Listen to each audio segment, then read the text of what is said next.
네, 강프로입니다. 자, 셀트리온 보겠습니다. 셀트리온이 오늘 3% 정도 하락했죠. 자, 그리고 셀트리온이 강한 움직임을 보였었다는 건 1월 달이 끝입니다. 그리고 나서 조정을 받았고 여기 62평을 기점으로 횡보하는 구간을 만들어 놓고 있죠. 근데 여기 1월 달에 신고가를 갔다는 부분이 중요한 거예요. 이때 왜 갔는지 다들 아실 겁니다. 물론 지금 FDA 허가 신청을 받은 진펜트라에 대한 부분을 선반영시켰다는 그런 의미도 가지고 있죠. 근데 이쪽 구간에서 신고가를 가고 강한 움직임을 보였었다는 건 뭐 합병이나 뭐 그런 부분에 대한 내용이 아마도 컸을 겁니다. 그런데 이쪽 구간에서 바이오 종목들이 대거 신고가를 갔다면 우리가 어떻게 받아들여야 될까요? 그렇죠.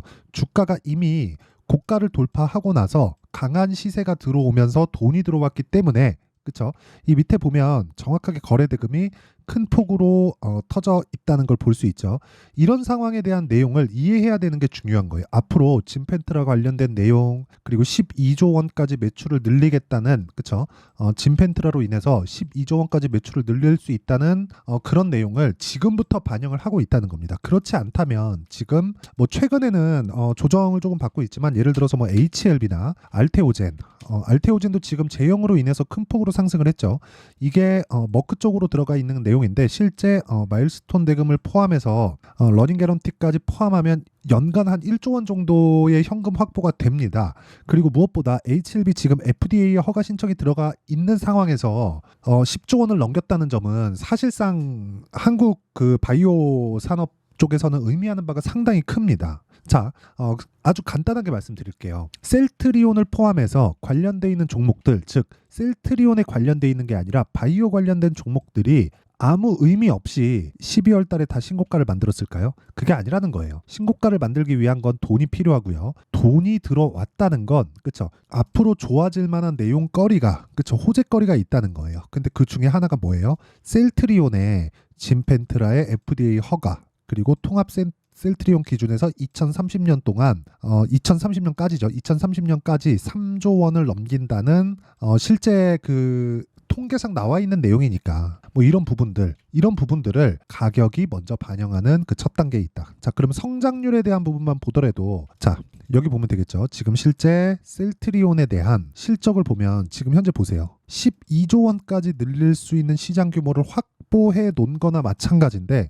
24년도 예상치는 3조 4천억입니다. 자, 그렇다는 건 지금 4배 정도의 성장. 자, 오히려 23년도 결과치를 보면 2조 원이니까 몇 배입니까? 6배 정도의 성장률을 지금은 잠재력으로 가지고 있다.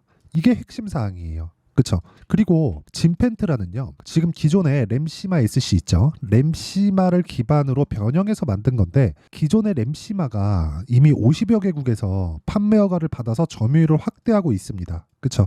자, 그렇다는 건 램시마만으로 요 정도의 성과를 내고 있다는 건데 램시마를 넘어서 진펜트라까지 FDA에 지금 허가 신청을 받아놓은 상태니까 12조 원까지 갈 수 있다는 내용을 보고 우리가 투자에 임하는 것이 맞다. 그게 정답이다. 하지만 이 내용에 대한 부분 이걸 베이스로 깔고 우리가 가격이 올라가는 구간을 공략을 하자는 겁니다. 그게 핵심이에요. 가장 중요한 게 타점이라는 거고 그 타점에 대한 부분은 무조건 가격이 먼저 올라가는 주식시장의 특성을 반영한다는 겁니다. 예를 들어서 그래요. 밑에 제가 HLB도 그렇고 알테오젠도 그렇고 같이 깔아놨죠. 왜 이렇게 같이 보여드리느냐? 자, 시세 측면에서 보면 HLB 24년도 들어서 굉장히 많이 올랐죠. 알테오젠도 마찬가지입니다. 근데 이쪽은 지금 뭐가 됩니까? 실적이 개선됐나요? 아니요. 여기는요. 판매 허가 신청에 들어가 있는 부분 그리고 알테오젠 같은 경우에는 머크와의 실제 독점 계약에 성공한 부분 이런 부분이 반영되면서 앞으로 현금 흐름이 좋아질 부분을 가격이 먼저 반영한 거예요. 그래서 기존의 기대감을 가지고 있었던 알테오젠이나 그쵸 뭐 HLB 같은 그 기대감의 최대 한도 폭이 10조였습니다. 근데 그 10조의 벽을 깨고 올라갈 수 있었다는 겁니다. 근데 이것들이 만약에 지금 흑자 전환해서 올라간다면 제 이야기가 틀리겠죠. 그런데 지금 적자인 상태에서 이 정도 시세를 냈다는 건 우리가 뭘 봐야 된다는 거예요. 주가가 먼저 반영은 이게 원리라는 거죠. 그렇죠? 이 원리가 지금 뭐예요? 진펜트레에 대한 기대 그리고 통합 셀트리온에 대한 기대 그쵸?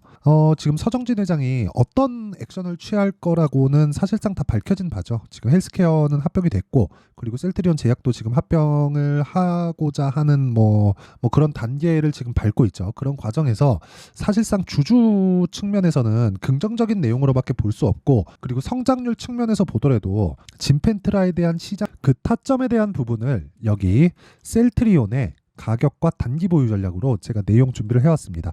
왜 그런지 제가 말씀드릴게요. 셀트리온이 아무리 좋은 내용이 있다고 하더라도 주가에 돈이 들어오지 않잖아요. 그러면 주식 안 갑니다. 그래서 우리는 가격을 먼저 보라는 게, 가격을 형성하기 위해서는 돈이 들어와야 되고요.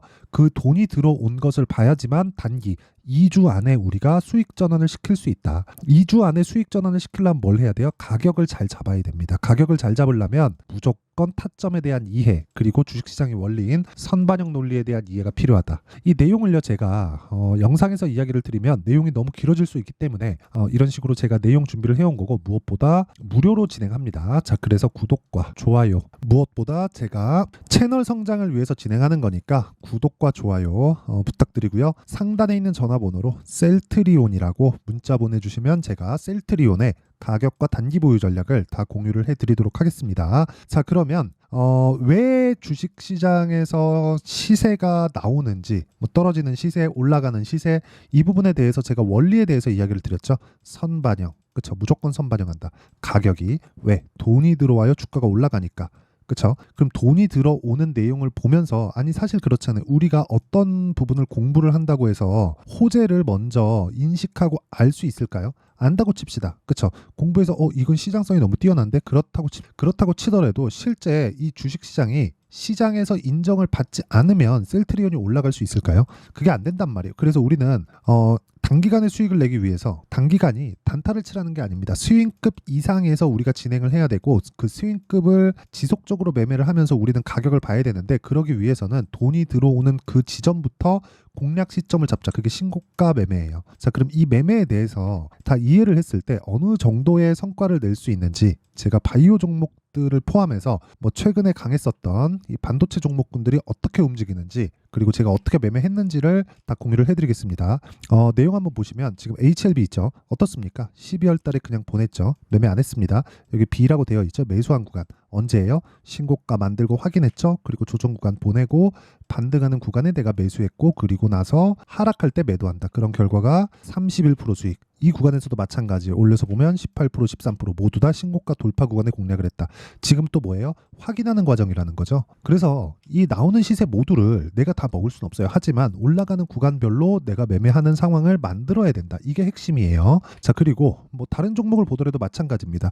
예를 들어서 뭐 알테오젠이나 이런 종목을 보더라도 어떻습니까? 올라가는 구간에 정확하게 매매하는 구간이 있고요. 그리고 여기 뭐 반도체 종목을 보더라도 뭐 DI 같은 종목들 보면 어때요? 3월 초에 이런 식으로 매매가 진행됐고 모두 신고가 돌파 구간이고요. 여기 밑에 보면 뭐 18%, 22%, 26% 이런 식으로 매매 진행이 되죠. 근데 다 올라가는 구간에서만 매매가 진행된다. 내려가는 구간에서는 매매를 진행하지 않는다. 그럼 확인하고 매매하기 때문에 나는 기본적으로 저가에 매수하지 않는다. 저가에 매수를 하지 않는 것만 가지고도요, 주식시장에서 단기간의 수익을 뽑아낼 수 있습니다. 호재 중요하죠. 셀트리온에 대한 호재 정말 중요합니다. 근데 그것보다 더 중요한 게 가격이 먼저 올라간다. 근데 그 저점에 대한 부분을 셀트리온 그룹주가 조금씩 높여가고 있고, 지금 알테오젠, HLB를 포함해서 반도체 종목들의 수급이 조금씩 돌고 있다는 건 23년도에 시세가 부진했기 때문에 그렇습니다. 올해는 바이오의 해가 될 수 있고요. 이런 부분에 대한 내용을 제가 여기 소통방에서 다 공유를 합니다. 당장에는 반도체 쪽으로 제가 집중을 할 수밖에 없고, 반도체 관련된 쪽으로 계속해서 자금을 넣고 매매를 하고 있습니다. 그런데 제가 아까 전에 1월달, 2월달에 봤듯이 계속해서 바이오 쪽으로도 집중 공략을 해야 되고요. 바이오 쪽으로 공략이 진행되었을 때 우리는 꾸준하게, 그쵸, 순환매를 탈 수 있다는 거예요. 그런 부분을 제가 소통방에서 공유하고 있고요. 소통방은 다 채널 성장을 위해서 하는 거니까요. 구독과 좋아요 이 두 개 눌러주시고요. 상단에 있는 전화번호로 소통이라고 문자 보내주시면 됩니다. 근데 특이사항은 다 장 시작 전에 다 공유를 합니다. 자, 내용 보세요. 8시 55분, 8시 56분, 8시 57분 다 장 시작 전이죠. 왜 그런지 여기서 다 볼 수 있는 거예요. 올라가는 구간에 내가 매수하고 빠지니까 이게 끝입니다. 주식시장의 좋은 점은 가격을 보고 확인할 수 있다는 점이고, 그런 부분 즉 셀트리온의 타점을 포함해서 관련돼 있는 종목 그리고 신고가 관련된 모든 종목들을 제가 여기 소통방에서 다 공개를 합니다. 지금 한 1,500분 정도 함께하고 있는데 제가 딱 2,000분까지 받도록 하겠습니다. 그래서 구독과 좋아요 이 두 개 눌러주시고요. 상단에 있는 전화번호로 소통이라고 문자 보내주시면 제가 소통방 입장 링크를 순차적으로 공유를 해드리도록 하겠습니다. 자, 그러면 내용 정리 한번 할게요. 셀트리온도 그렇고요. 다른 종목들도 그렇고 가격이 먼저 뜬다. 그러면 가격이 올라가는 구간에선 돈이 들어오고 돈이 들어왔다는 건 앞으로 호재가 있다는 거다. 그 호재에 대한 공부는 그때부터 하면 된다. 가격이 올라가고 나서. 그쵸? 그러면 이것에 대한 기대를 너무 많이 갖지 말자는 거예요. 우리는 어차피 올라가는 구간에서 매매를 해야 되는 거지 모든 시세를 다 먹을 수 없다. 10,000원짜리가 10만 원 간다고 한들 내가 10,000원에 사서 10만 원에 팔 수 있을까? 불가능합니다. 이거 불가능해요. 그런데 우리가 만 원부터 10만 원까지 가는 과정에서 만 원부터 2만 원 버리고 2만 원부터 3만 원 매매하고 3만 원부터 3만 5천 원 버리고 4만 원부터 다시 5만 원, 6만 원, 7만 원까지 매매할 수 있는 상황을 만드세요. 그럴 수 있습니다. 근데 그런 부분을 소통방에서 공개를 한다. 자, 그래서 이 내용에 대한 부분을 다시 한번 정리를 해보면 미래 가치를 반영하는 주식시장의 특성상 우리는 가격을 봐야 되고요. 지금 올라가고 있는 이런 상황에 있는 종목들이 4월과 5월 달에 주도주가 되기 때문에 이 종목군들을 어떻게 분류하고 어떻게 판단해서 어떻게 매매를 할지를 제가 다 이해를 시켜드리도록 할 테니까 영상 끝까지 시청하시고요. 모든 분들이 성공 투자하셨으면 참 좋겠습니다. 자, 24년도가 돼도 여전히 시장은 녹록지 못합니다. 이런 상황이 벌어지는 건 어쩔 수 없습니다. 이런 상황에서도 수익이 나는 종목들의 구조는 변하지 않습니다. 즉 대시세 종목에 대한 구조는 변하지 않는다는 거고 실제 제가 소통방에서 지속적으로 이야기를 드리고 있는 내용도 대시세 종목이나 시장 주도주를 공략하는 건 철저하게 가격 분석을 하라고 이야기를 드리고 가격 분석 이후에는 이슈에 대한 파악 그리고 이슈를 파악하고 나서는 다시 내가 얼마에 매수할지 그 타점에 대한 부분을 지속적으로 언급을 하고 있습니다. 자, 근데 생각해 보세요. 1월 달에 시장이 굉장히 어려웠습니다. 어려운 상황에서의 어떤 종목들이 강했냐 보면 반도체와 그리고 바이오입니다. 자, 실제 여기 보면요. HLB에 제가 실제 매매한 내용을 띄워놓고 보여드리고 있는데 1월 22일부터 매매를 시작해서 4일 동안 31%의 수익 마감이 됐고요. 그리고 여전히 신고가 종목입니다. 자, 그리고 그 다음 어보브 반도체 이름을 보시다시피 반도체 종목이죠. 그리고 AI 반도체는 지속적으로 강세를 보이고 있습니다. 이 종목도 신고가를 먼저 달성한 이후에 제가 21%의 단기간에 21%의 큰 수익을 내고 마감이 됐습니다. 다시 재공략을 준비하고 있고 이런 부분은 소통방에서 다 공유를 해드립니다. 자, 그리고 그 다음 코세스. 자, 코세스 같은 종목도 당연히 그쵸 신고가 종목이고요. 그리고 반도체 종목입니다. 이 종목도 영업일 기준에서 이틀 동안 대략 한 15%의 수익 마감이 됐습니다. 내용을 한번 보시면 어떻습니까? HLB를 포함해서 뭐 30%, 20%, 뭐 15% 이런 식의 수익이 지속적으로 발생하고 있는데 이 세 종목 모두 다 신고가 종목이고 1월 달에 시장이 약세를 보이고 있는 구간에서도 강했었던 그런 종목입니다. 특징점이 하나 있는데 그 이슈에 앞서서 가격이 먼저 반영했다는 거죠. 자, 근데 그게 기업 밸류업 프로그램이라고 하죠. 그 종목들도 마찬가지입니다. 오늘은 그 부분에 대해서 이야기를 드릴 텐데 그렇게 제가 가격을 먼저 보고 이슈에 대해서 파악하는 이유는 결과적으로는 큰 시세를 먹기 위한 사전 준비 작업입니다. 실제로 큰 시세를 먹기 위해서 사전 준비 작업을 했을 때 여기 레인보우 로보틱스 127% 그리고 ISC 98% 그리고 한미반도체 97%의 큰 수익을 내는 상황을 만들 수 있습니다. 어떤 식으로 소통방에서 진행됐는지 그쵸? 그 상황을 제가 이야기를 드린 건데 이런 상황도요 당연히 신고가를 공략했을 때 가능한 겁니다. 자, 그러면 이번에도 마찬가지입니다. 그쵸? 정부 주도의 코리아 디스카운트 해소 방안이 2월 달에 발표를 하고요. 그리고 2월 달에 발표된 내용을 토대로 주가가 움직이는 게 아니라 이미 움직인 내용이 있죠. 실제 이 내용은 크게 중요한 게 아니라는 겁니다.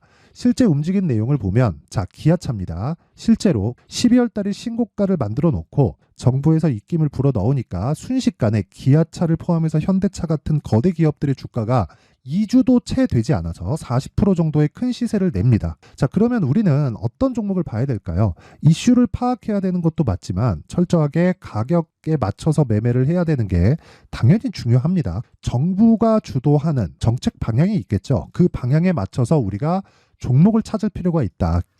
자, 그러면 답이 나왔습니다. 정부가 주도하는 방향에 맞춰서 제2의 기아차를 찾는 게 지금은 중요하다. 근데 정부 정책의 방향에 맞게 가자.